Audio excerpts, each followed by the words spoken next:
우리 오카노 목사님이 이렇게 표현을 합니다. 한번 잘 들어보세요. 무슨 의미가 담겨져 있는지. 반대가 없는 기회는 없다.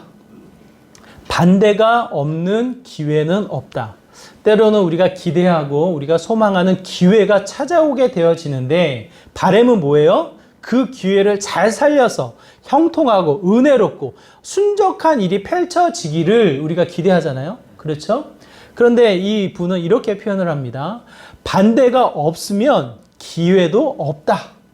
무엇을 담고 있을까요? 우리가 소망하고 우리가 기대하는 만약 그 기회가 있다면 반드시 뭐가 따르게 됩니까? 반대하는 그 대항이, 반대하는 사람들이, 반대하는 그 무언가가 따르게 된다는 것을 의미합니다. 우리의 삶을 돌아봐도 그래요. 여러 가지 은혜, 여러 가지 우리의 소망을 담아서 한 걸음 한 걸음 나아갈 때 우리는 하나님을 믿으니까 전능하신 이 땅을 지으신 하나님을 의지하니까 순적한 삶이 펼쳐지면 참 좋겠는데 그렇지가 않아요.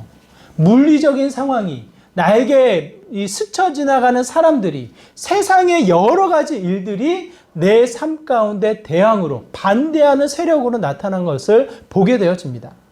오늘 본문은 그 장면을 우리에게 정확하게 이야기를 해주고 있어요. 한번 생각해 보세요. 지난주에 얼마나 아름다운 모습이에요. 4km의 말도 안 되는 이 거리를 성벽을 쌓아나가는 일을 하게 됩니다. 오늘날의 기술도 2년, 3년이 걸려야 될 일을 52일에 걸쳐서 그 성벽을 쌓는 일을 해요. 이 규모가 정확하게 기록되어 있지 않아서 어느 정도인지는 정확히 알 수는 없지만 그래도 이 성벽이 사람이 지나가는 정도가 아니라 이 마차가 지나갈 정도로 이 두꺼운 이 성을 쌓았다고 그러거든요. 그만큼의 견고한 성을 쌓아 나가는데 이 얼마나 아름다운 일입니까? 특히 하나님의 뜻이 있어요. 하나님의 뜻에 따라서 온 이스라엘 백성이 한 마음, 한 뜻이 되어서 동시다발적으로 4km의 공사가 펼쳐지게 되어져요. 아마 드론을 띄워서 오늘날의 드론을 띄워서 카메라로 딱 펼쳐보면 일제히 일어나서 공사하는 장면이 그야말로 장관이 아닐까, 아름다운 모습이 아닐까 싶어요. 전혀 감동이 없으시네. 근데 희한하죠? 그 공사의 현장에 아름다운 일로 성과가 드러나는 것이 아니라 오늘 본문은 어떠한 장면이 펼쳐지고 있습니까? 1절에 보니까 산발랏이라는 사람이 나오고 3절에 보니까 도비아라는 사람이 나와요. 우리가 읽지는 않았지만 대표적인 두 사람이 나와요. 이 대표적인 두 사람이 이 이스라엘 백성의 소식을 듣고 같이 기뻐하고 즐거워하는 것이 아니라 어때요? 처음 그들의 표현한 감정은 분노예요. 분노. 1절에 보니까 산발랏이 발음이 안 되네. 산발랏이 그 소식을 듣자 분노를 일으키고 바로 이어지는 감정이 뭡니까? 조롱이에요, 조롱. 왜? 이미 한번 그 성벽이 지어지는 것을 멈추게 한 사람들이 사마리아 사람들이었기 때문에 산발랏은 사마리아 지역을 다스리는 총독이었어요, 총독. 그래서 처음 경험이 있었기 때문에 처음에는 이것들이 명령을 어기고 또 공사를 해 분노를 일으키다가 바로 이어서 한번 해봐라.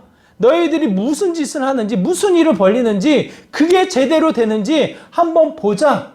이 산발랏이 조롱하는 모습이 나와요. 더 나아가 암못 사람 도비아는 이렇게 이야기합니다. 3절에 보니까 여우가 올라가도 곧 무너지리라 하더라. 무슨 말이에요? 아무리 너희들이 열심히 성벽을 쌓아본다 한들 여우 한 마리가 지나가면 그 성벽이 견디지 못할 것이다. 그만큼 허접하게 허술하게 너희들이 그 공사를 할 테니까 마음대로 해봐라. 마음의 분노와 마음의 멸시와 조롱으로 이스라엘 백성을 향해서 이야기를 합니다. 근데 시간이 지나니까 그게 아니거든요. 중반 정도가 지나니까 성벽이 나름대로 형틀을 지어서 성벽이 쌓아가거든요. 놀랍거든요. 그 사람들이 어떻게 합니까? 멈추진 않아요. 그 사람들이 가지고 있는 지혜를 담아 계략을 세웁니다. 그들의 사람의 모습이 어떠한지 7절의 말씀이 나와 있는데 우리 7절의 말씀 한번 같이 읽어볼까요? 함께 읽겠습니다. 산발랏과 도비아와 아라비아 사람들과 암못 사람들과 아스돗 사람들이 예루살렘 성에 중수되어 그 허물어진 틈이 메꾸어져 간다 함을 듣고 심히 분노하여 뭐라고 기록되어 있어요? 네 분류의 사람들이 나와요. 이 네 분류의 사람들을 위치적으로 따지면 동서남북이에요. 동서남북. 동서남북에 놓여 있는 사람들이 한 자리에 모여서 그들의 지혜, 그들의 꾀를 모아 뭐라고 이야기하냐면 이어서 8절에 예루살렘에 올라가서 소동을 일으키자, 요란을 피자라고 이야기를 합니다. 이 사람들이 당장 쳐들어갈 수가 없어요. 당장 전쟁을 일으킬 수가 없어요. 왜 그래요? 느헤미야를 누가 보냈습니까? 느헤미야를 아닥사스다 왕이 보냈어요. 그 당시에 바사 제국, 페르시아 제국의 황제가 느헤미야를 보냈다고요. 그 모든 사실을 알고 있던 사마리아 총독이라 할지라도 산발랏이 전쟁을 일으킬 수가 없어요. 동서남북의 사람들을 모아다가 꾀를 씁니다. 지혜를 모읍니다. 이 꾀라는 단어가 긍정적으로 쓰일 때는 지혜, 부정적으로 쓰일 때는 꾀라는 단어로 번역했을 뿐이지 한 단어예요. 한 단어. 그들의 온갖 지혜를 모아 예루살렘의 그 일, 하나님의 뜻이 담겨진 이스라엘 백성이 한 마음을 품고 공사를 벌리는 성벽 일을 방해하려고 그들이 일어나는 모습을 보게 됩니다. 세상은 우리를 가만히 내버려 두지 않아요. 전에 수요일 날도 우리가 살펴보았던 대로 여러 가지 형태의 시험, 여러 가지 형태의 공중의 이 권세 잡은 자들이 방해와 대적을 통해서 우리를 일삼게 되어집니다. 여러분 이렇게 생각을 하셔야 돼요. 나에게 아무런 방해가 없어. 내 삶이 너무 형통해. 그것은 무엇이에요? 누가 기뻐하는 삶이에요? 네? 이 독일 교회, 우리나라 일이 아니어서 제가 말씀 안 드리려고 했는데 한번 생각해 보세요. 독일 교회를 풍자하는 그림이 있어요. 독일 교회. 종교개혁을 일으키고 아름다운 성전을 지어서 멋지게 예배를 드릴 것만 같은 독일 교회. 이 독일 교회 문 앞에 이 마귀가 졸고 있는 거예요. 마귀가 졸고 있는 그림을 보고 이 교회는 깨어있는 교회인가 보다. 이 마귀가 어떻게 하지 못하고 졸고 있는 거 보니까 이 교회는 은혜가 충만한 교회인가 보다 하고 문을 열고 들어갔더니 그 교회 사람들이 어떻게 하고 있어요? 어떻게 하고 있어요? 졸고 있어요. 자고 있어요. 예배 시간에 졸고 있는 거예요. 그래서 한탄스럽게 문을 닫고 나왔습니다. 또 길을 가다가 한 사람이 그 한 교회에 이 사단들이 난리가 난 거예요. 창을 들고 칼을 뽑아서 이 창을 깨려고 하고 문을 두드리고 있고 그 공간을 막 방해를 하는 거예요. 그 모습을 본 지나가는 사람이 저 교회는 큰일 났다. 빨리 가서 알려주든지 나부터라도 같이 싸워야겠다. 문을 열어서 들어가 보았더니 그 사람들이 뭘 하고 있어요? 난리가 나는 거예요. 교회에 기도를 하고 있는 기도를. 깨어서 기도, 부르짖어 기도하고 난리 나게 그 예배가 감격스러운 순간으로 놓여져 있는 거예요.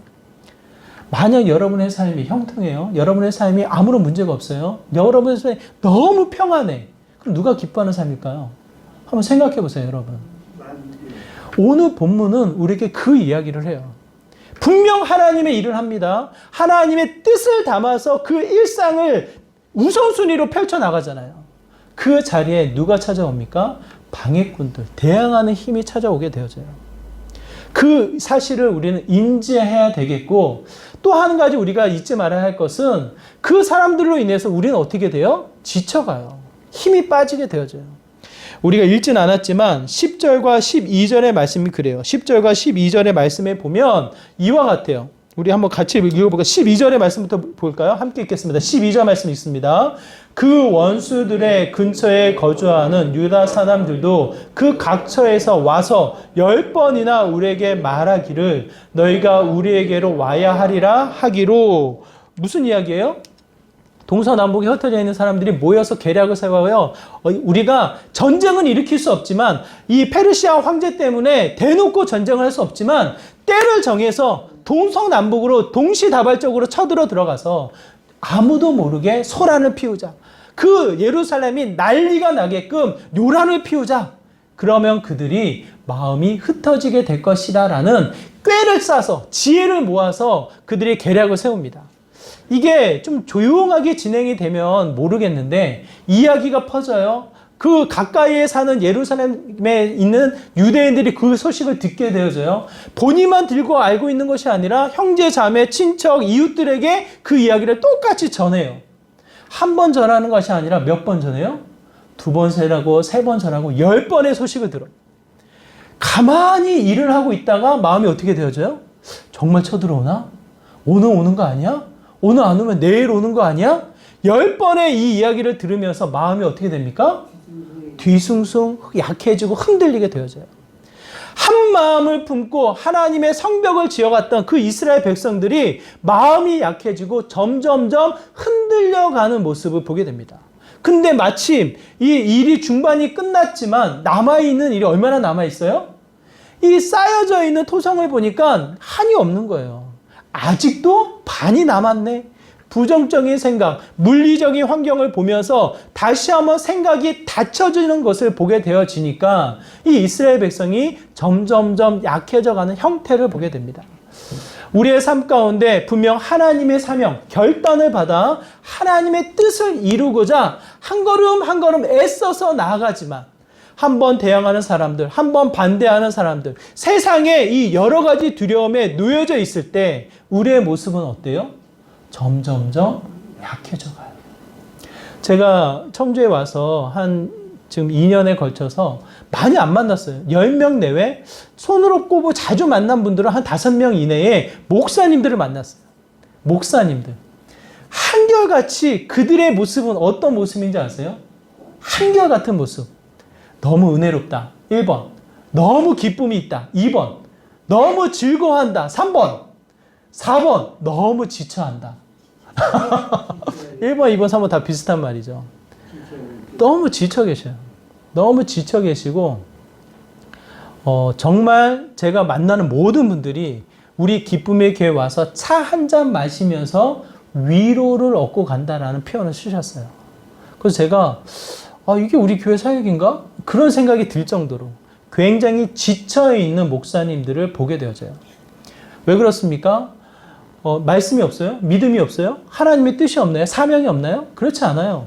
그 누구보다 말씀의 사모와 말씀의 은혜, 말씀의 열정 다 갖고 계셔요. 하지만 시간이 지나면서 한 해, 두 해, 7년에 걸쳐서 시간이 지나면서 그들이 지쳐가는 모습을 보게 되어집니다. 저는 기도해요. 정말 지치지 않기를, 혹여나 포기하지 않기를, 하나님의 뜻을 끝까지 붙잡아 가기를 기도합니다. 근데 참 버거워하는 모습을 보게 되어집니다. 그 누구도 교만할 수 없는 모습인 것을 우리가 다시 한번 살펴보게 되어지는데, 한번 생각해 보세요. 바울이 늘 이 서신서를 기록하고 마지막을 쓸 때 자기를 도와주는 사람을 써요. 그렇죠? 늘 누구누구에게 문안한다. 누가 나를 위해서 기도했다. 누가 나를 후원했다. 자세하게 혼자 한 것이 아니라 같이 했다라는 것을 강조하듯 그 많은 사람들의 동역자들을 기록합니다. 빌레몬서 1장 24절, 골로새서 4장 14절. 다시 한번요. 골로새서 4장 14절, 빌레몬서 1장 24절에 반복되어지는 사람이 나와요.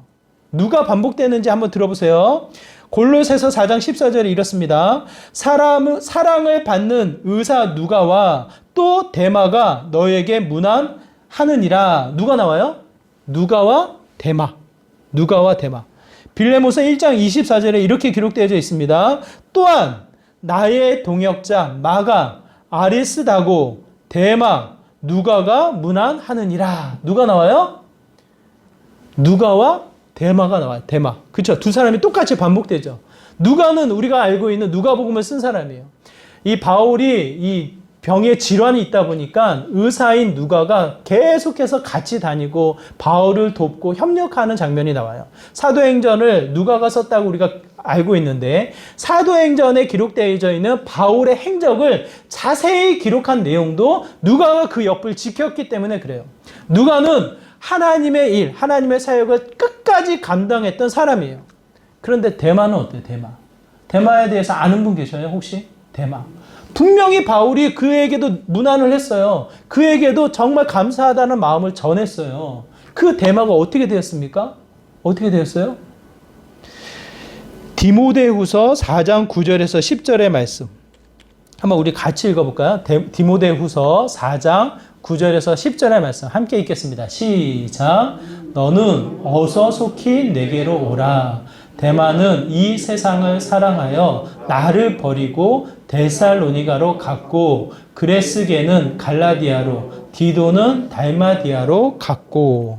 대마가 어디로 갔습니까? 어디로 갔어요? 무엇 때문에요? 무엇 때문에요?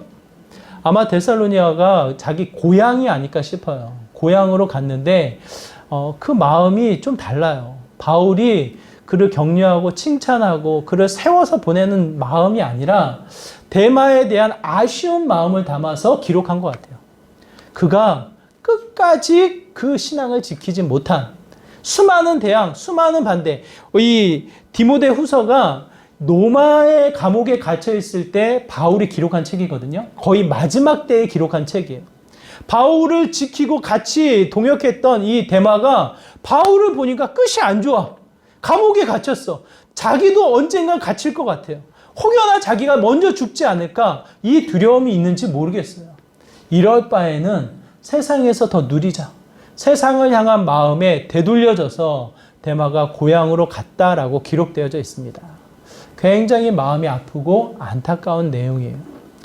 저는 그와 같은 포기하는 마음이 아니라 정말 이 세상을 잘 알고 내 약함을 그 누구보다 선명하게 깨달아 다시 한번 포기하지 않고 달려나가는 믿음의 삶의 모습이 되기를 바랍니다. 그 방법이 무엇일까? 느헤미야를 여러분이 주목하시길 바라요.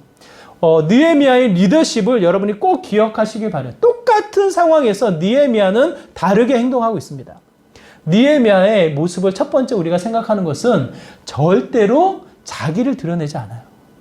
자기를 먼저 자기가 가지고 있는 것, 자신의 능력, 자신의 권위를 드러내질 않아요. 여러분, 굉장히 중요한 표현이에요. 자, 보세요. 이 산발랏이 이 예루살렘의 이 성벽을 방해하기 위해서 비난하고 조롱을 하잖아요. 예루살렘에 쳐들어오지 못해요. 왜 그래요?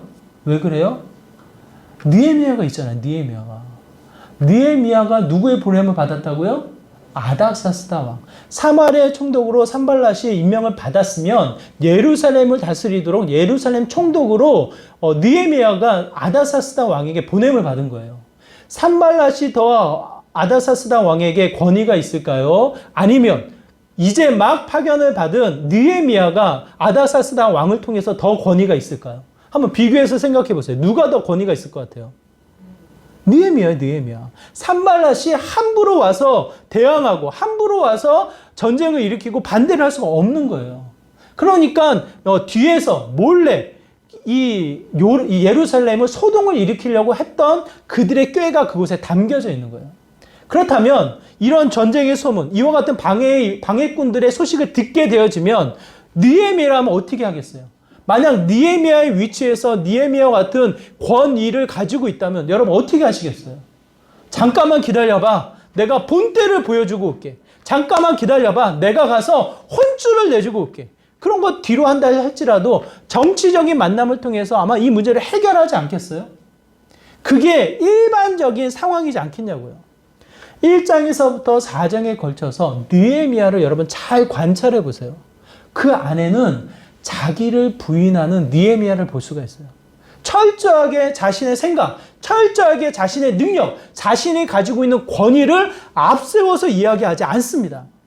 철저하게 자기 부인이 담겨진 느헤미야를 보게 되어져요. 자기 부인이 있는 느헤미야가 두 번째 무엇으로 나타납니까? 철저하게 하나님만을 인정해요. 자, 1절에서부터 3장, 산발랏과 도비아가 이 예루살렘의 일들을 조롱을 해요. 멸시를 해요. 무시를 해요. 그 직면해져 있는 느헤미야가 가장 먼저 한 일, 뭘까요? 4절이에요, 4절. 무엇을 합니까? 4절의 내용 우리가 같이 한번 읽어볼까요? 함께 읽겠습니다. 시작. 우리 하나님이여 들으시옵소서. 우리가 업신여김을 당하나이다. 원하건대 그들이 욕하는 것을 자기들의 머리에 돌리사 노략거리가 되어 이방에 사로잡히게 하시고 4절 5절에 걸쳐서 철저하게 느헤미야가 하고 있는 건 뭡니까? 주여 하나님이여 어떻게 합니까? 들으시옵소서. 우리의 억울함을, 우리의 무시당함을, 우리의 멸시를 하나님 들으셔서 그대로 그들에게 갚아 주옵소서. 자기 부인이 무엇으로 이어집니까? 자기 부인이 하나님을 인정하는 것으로 나타나요. 여러분. 이것은 이 느헤미야만 그런 것이 아니고요. 신약에 나와 있는 예수님의 흔적을 여러분 가만히 살펴보세요. 예수님은 참 하나님이세요. 이 땅을 지으시고 이 땅을 다스리시고 이 땅의 모든 것을 이끌어 나가시는 예수님이셔요. 참 하나님이셔요. 참 하나님. 자신의 능력, 자신의 존재, 자신의 권위를 나타내시나요? 여러분, 예수님의 십자가를 생각해 보세요. 거기에는 예수 그리스도가 참 하나님 되신다라는 그 자신의 권위를 절대로 나타내지 않아요. 자기 부인만 있어요. 자기 부인만. 자신이 아무것도 아니라는, 자신을 부인하는, 자신을 드러내지 않는 그 모습밖에 없다고요. 그러면서 나타내는 것, 드러내는 게 뭡니까? 나타내고 드러내는 것. 네? 하나님이에요, 하나님. 철저하게 하나님, 아버지 뜻, 마치 하나님과 자신의 동등됨을 낮추기라도 하듯 뭔가 큰 차이가 있어서 하나님과 예수님이 큰 차이가 있듯 전혀 그렇지 않죠. 삼위일체 동등하신 분이세요. 동등한 참 하나님이세요. 그럼에도 불구하고 마치 낮은 자의 모습과도 같이 자기를 낮추시고 철저하게 하나님을 드러내시는 일을 하셔요. 그 원리를 여러분 기억하시기 바라요. 그 원리. 지치지 않고 나에게 주어진 대적, 나에게 주어진 이 대항하는 세력들을 통해서 내가 감당해야 될 힘, 내가 지녀야 될 자세는 무엇인가? 오늘 느헤미야와 예수님의 흔적을 생각해 보세요. 철저하게 자신을 죽이고 자신을 부인하고 하나님만을 드러내는 그 믿음의 모습을 우리에게 보여주고 있습니다. 우리가 읽은 15절의 말씀, 우리 15절의 말씀도 한번 같이 읽어볼까요? 15절의 말씀 다시 한번 읽습니다. 함께 읽습니다. 시작. 우리의 대적이 우리가 그들의 의도를 눈치챘다 함을 들으니라. 하나님이 그들의 꾀를 패하셨으므로 우리가 다 성에 돌아와서 각각 일하였는데, 자, 우리가 1절에서부터 14절까지 안 읽었어요. 그쵸? 1절에서부터 14절까지 안 읽었으니까 무슨 내용인지 잘 몰라요. 이와 같습니다. 이 산발랏을 비롯해서 동서남북의 이 민족들이, 이 사람들이 예루살렘에 소동을 일으키려고 해요. 어떻게 해서든지 이 사람들의 마음을 흐트러 놓고자, 그래서 이 성벽이 완성되지 않도록 소동을 일으키려고 합니다. 그런데 이 소식이 유대인, 이스라엘 백성이 들으니까 그 소식만 들어도, 소문만 들어도 마음이 약해져, 흩어져. 점점점 이 손에 일이 잡히지 않는 이스라엘 백성을 보게 되어져요. 그래서 느헤미야가 이야기를 해요. 자, 싸우자. 우리가 우리 가족, 우리 형제, 우리 친척, 우리 집을 위해서 우리가 싸워야 된다. 우리가 마음을 모아서 공사를 하든 이제는 우리가 싸우자라고 외칩니다. 그러고 나니까 15절이에요. 이 사람들이 눈치챈 걸 알고 이젠 대놓고 싸울 수가 없으니까 이 사람들이 당장의 그 모든 꾀, 자신들의 계획을 뒤로 넘겨버리는, 없던 일로 만드는 일이 오늘 15절의 결과로 나오는 거예요. 근데 여기서 15절의 모습, 누구를 드러내고 있어요? 누구를? 우리가 싸우려고 했더니 그들이 겁을 먹었다. 우리가 이 느헤미야가 멋진 설교를 했더니 유대인들이 한 자리에 모여서 한 마음을 품고 싸우려고 했다. 그들의 모습이 드러나나요? 그들의 존재가 나타나나요? 느헤미야의 리더십이 증거되어지고 있나요? 여러분 가만히 살펴보세요. 느헤미야는 철저하게 이야기합니다. 하나님께서 그들의 꾀, 그들의 지혜를 어떻게 하셨다? 그 단어, 이 15절에 나와 있는 패하셨다라는 단어가요, 깨부셨다라는 뜻이에요. 깨부셨다. 산산조각을 내셨다는 뜻이에요. 누가요? 하나님이. 철저하게 느헤미야가 취하는 방식은 무엇입니까? 여러분, 여러분의 문제, 여러분의 자녀, 여러분의 직장과 여러분의 일상 속에 주어진 일들 앞에 누가 드러나냐? 누가 인정이 되냐고? 누가? 철저하게 느헤미야를 통해서 우리가 살펴볼 수 있는 건요, 자기 존재가 없어요. 자기 존재가 없이 하나님이 하시는 일을 증거하고 드러내는 거예요. 나타내는 거예요. 철저하게. 자기 부인이 먼저고 하나님을 인정하는 것이 우선이에요. 그래서 20절에 보니까 다시 한번 이야기합니다. 20절의 말씀 제가 읽어드릴게요. 한번 보세요. 너희들이 어디서 나팔 소리를 듣거든 그리로 모여서 우리에게로 나아오라. 모여서 싸우고 나팔 소리를 들으면 긴장을 해서 우리가 철저하게 대항해서 싸우자. 그렇게 이야기하나요? 나아오라. 그리고 나서 너희들이 볼 것이다. 뭘 봐요? 우리 하나님이 우리를 위하여 싸우시리라 하였느니라. 누가 싸웁니까? 하나님이 싸우시는 거예요. 하나님. 우리는 우리가 싸워서 승전구를 울리고 우리가 지혜로워서 사람들에게 인정을 받고 우리가 능력이 있어서 이 세상을 잘 살고 형통하고 그런 것이 아니라 철저하게 내 자신을 인정하고 하나님을 세워서 하나님이 주시는 승전구를 울리는 게 우리들의 모습이에요. 우리들의 모습. 다시 한번 여러분의 인생살이에 누구를 인정하고 있는지를 기억하세요. 하나님을 인정할 때 다시 한번 우리에겐 참 승리, 승전구를 울리는 믿음의 삶이 이어지게 됩니다. 그렇다고 해서 하나님이 대신 싸운다고 해서 우리는 멈춰 있느냐? 그렇잖아요. 우리의 최선이 마지막으로 담겨져요. 우리의 최선이 앞장 세워지는 것이 아니라 자기 부인이 있는 다음에 하나님을 인정할 때 하나님이 싸우시는 그 현장에서 우리는 최선으로 달려나가는 믿음의 모습이 되어집니다. 15절에서부터 이 16절에서부터 20절의 말씀이 상당히 재밌어요. 전쟁은 끝났어요. 이들이 이제 긴장을 늦추게 돼요. 긴장이 늦추는 그 상황 속에 그 이스라엘 백성이 취하는 방식이 어떻습니까? 17절, 18절. 우리 한번 같이 읽어볼까요? 함께 읽겠습니다. 시작. 성을 건축하는 자와 짐을 나르는 자는 다 각각 한 손으로 일을 하며 한 손에는 병기를 잡았는데 건축하는 자는 각각 허리에 칼을 차고 건축하며 나팔 부는 자는 내 곁에 섰었느니라. 느헤미야가 굉장히 꼼꼼한 사람이에요. 그렇죠? 저번에도 살펴봤을 때 굉장히 계획적이고 꼼꼼한 사람이에요. 이제 너희들의 마음이 흔들리지 않도록 너의 삶이 이 공사에 더 집중할 수 있도록 그의 최선을 그곳에 담겨놔요. 그의 최선이 무엇입니까? 언제든지 싸울 수 있도록. 건축하는 자나 짐을 나르는 자 한 손으로 그걸 하고 한 손에 뭘 잡아요? 병기를 잡아라. 건축하는 자 그 허리에 뭘 차라? 칼을 차라. 칼을. 언제든지 싸울 상황으로 마음을 긴장하고 경계를 삼아 그 삶의 일상에 최선으로 달려나가는 믿음의 형태를 이야기합니다. 이 무슨 장면이 기억나지 않으세요? 무슨 장면이 기억나세요? 기억나는 장면이 없으신가요? 사사시대, 기드온, 300명의 용사. 미디안 사람들이 연합군을 이루어서요, 이스라엘 백성을 공격합니다. 기드온을 공격해요. 기드온 사람들을 공격하기 위해서 쳐들어와요. 13만 5천 명이 넘는, 죽은 사람만 13만 5천 명이니까 수십만의 이 대군을 이끌고 이스라엘 백성을 쳐들어와요. 그냥 보기만 해도 이 간담이 녹아서 이 두려울 상황인데도 불구하고 기드온을 세워서 전쟁을 일으킵니다. 하나님이 싸우라고 해요. 하나님이 이 이스라엘 백성이 너무 많다고 수를 줄여. 몇 명으로 줄여요? 2만 2천으로 줄여요. 두려워하는 모든 사람들을 집으로 보내고 2만 2천 명의 용사들을 세워요.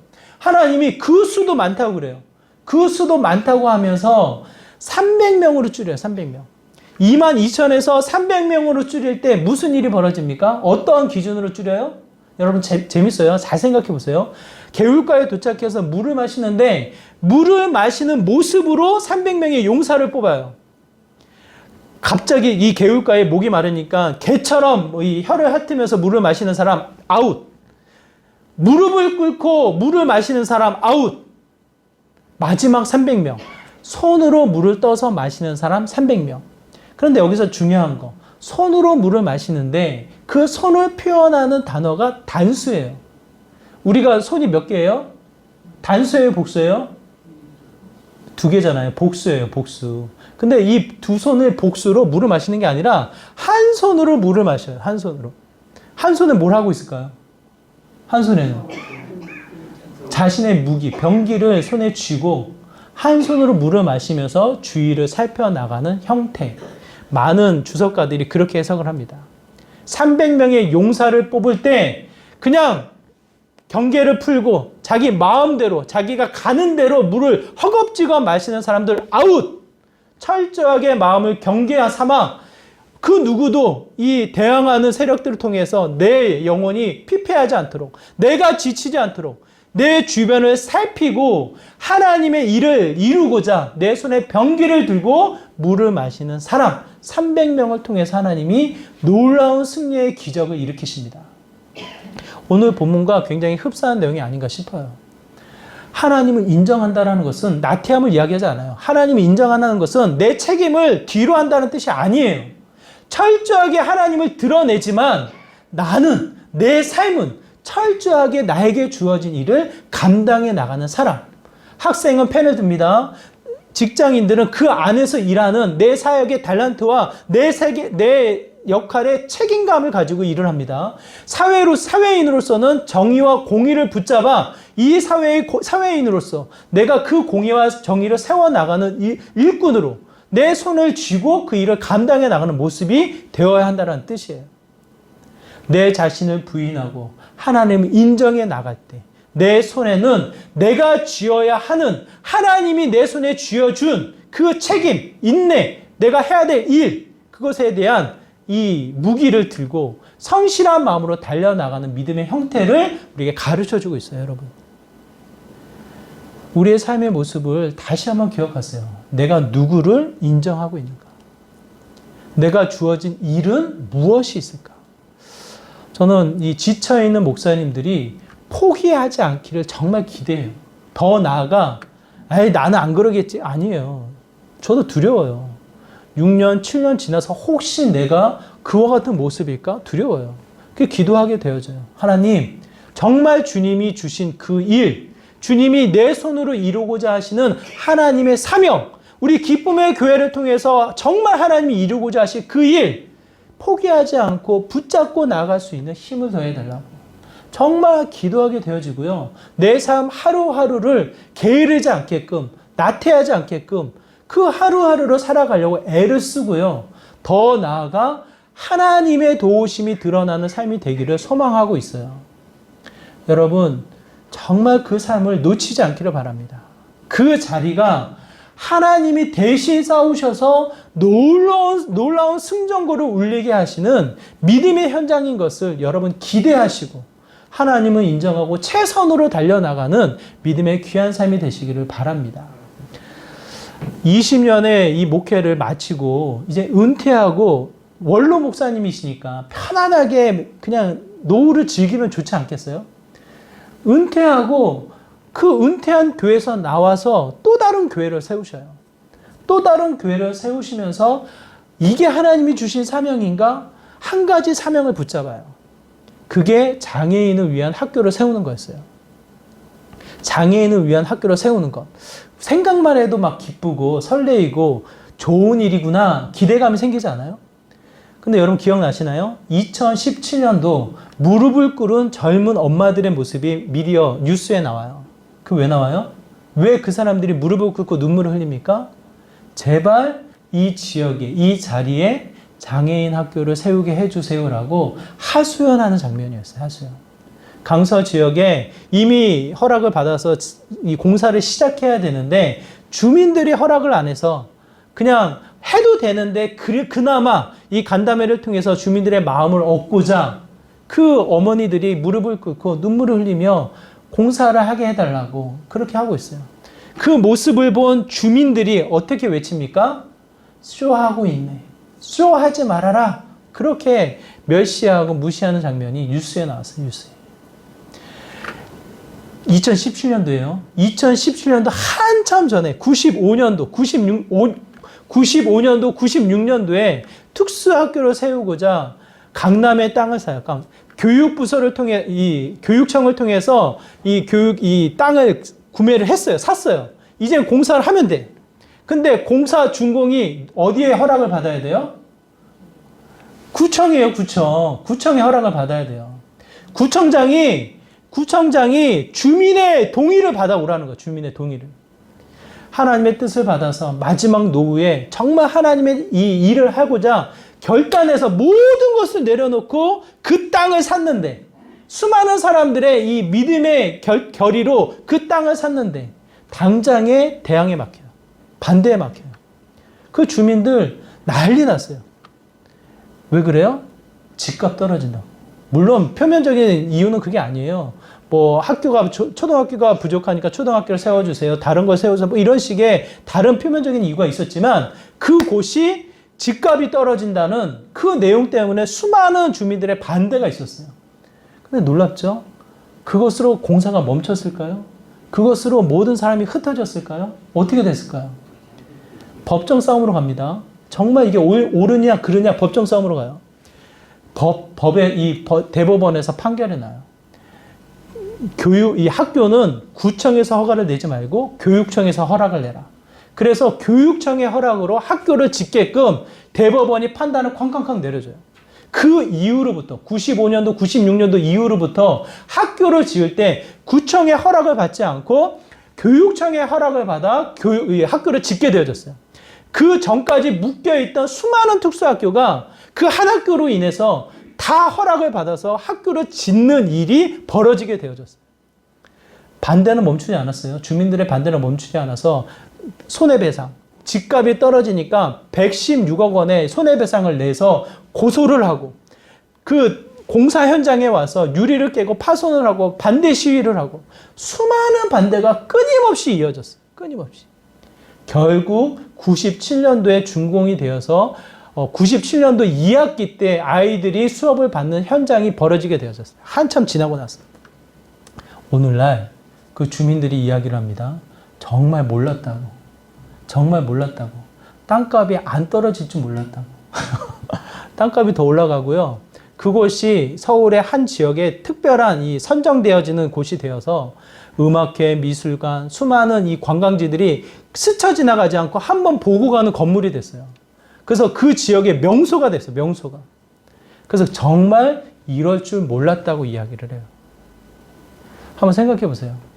그 대항에 부딪혀서 지쳐서 멈췄다면, 자신의 혈기로 싸우기만 했다면, 자신의 생각으로만 멈춰 있었다면 그 일이 벌어졌겠냐고요.